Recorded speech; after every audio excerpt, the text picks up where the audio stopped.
పోతుంది. ముఖ్యమంత్రి మాట్లాడితే మాట మీద ఉండాలి. ఇవాళ రేవంత్ రెడ్డి మాట్లాడితే ఏముంటాయమ్మా? అన్ని తిట్లు తప్ప ఏమైనా ఉంటాయా? పేగులు ఉడవీకి మెడలు వేసుకుంటా, కండ్ల గుడ్లు ఉడవీక్తా, గోటీలాడతా, సీర్తా, సంపుతా, తొండలు, ఇవి తప్ప ఎవడన్నా ముఖ్యమంత్రి ఓ పనికొచ్చే మాట మాట్లాడిండా? ప్రజలకు పనికొచ్చే పని చేసిండా? అన్ని కూడా పనికి మాలిన మాటలు. ఇవాళ శత్రుత్వం తప్ప ఒక్కట్లేదు. ముఖ్యంగా మా ఎస్టీలకు ఇవాళ రేవంత్ రెడ్డి వచ్చినాక కనీసం మంత్రి పదవి కూడా దొరకలే. కేసీఆర్ ఉండగా లంబాడి బిడ్డ సత్యవతి రాథోడ్ గారిని గొప్పగా మంత్రిగా పెట్టుకున్నారు. ఇవాళ అక్క రావాల్సి ఉండే, ఇంకో మీటింగ్ పడి ఇవాళ రాలేకపోయింది.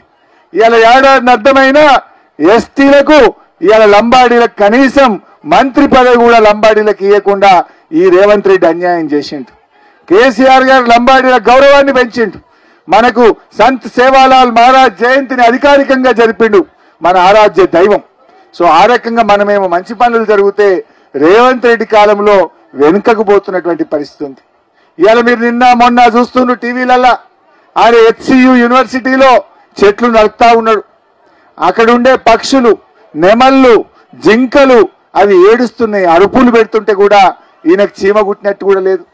ఇవాళ ఇంతసేపు ఏ భూములు అమ్ముకుందామా, ఏ భూములు లూటీ చేద్దామా, ఇది తప్ప రేవంత్ రెడ్డికి ఇంకో పని లేదు.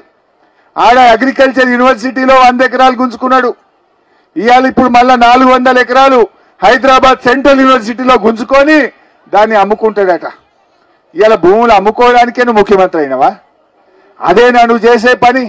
నువ్వు పేదలకు ఇచ్చిన మాటలు ఏమైనాయి? పేదలకు ఇచ్చిన హామీలు ఏమైనాయి? ఒకసారన్నా రా ఏదైనా ఊర్లకు. నేను రేవంత్ రెడ్డిని అడుగుతా ఉన్నా, బాగా చెప్తున్నావు కదా రుణమాఫీ అయిపోయింది అన్నాడు. అయిపోయిందా అమ్మాయి అందరికీ? అయిందా రుణమాఫీ? మా బోయినకుంట తండ కదా ఇది. రేవంత్ రెడ్డి నువ్వు పాలమూరు బిడ్డ అంటున్నావు కదా, నేను రేవంత్ రెడ్డిని కోరుతా ఉన్నా,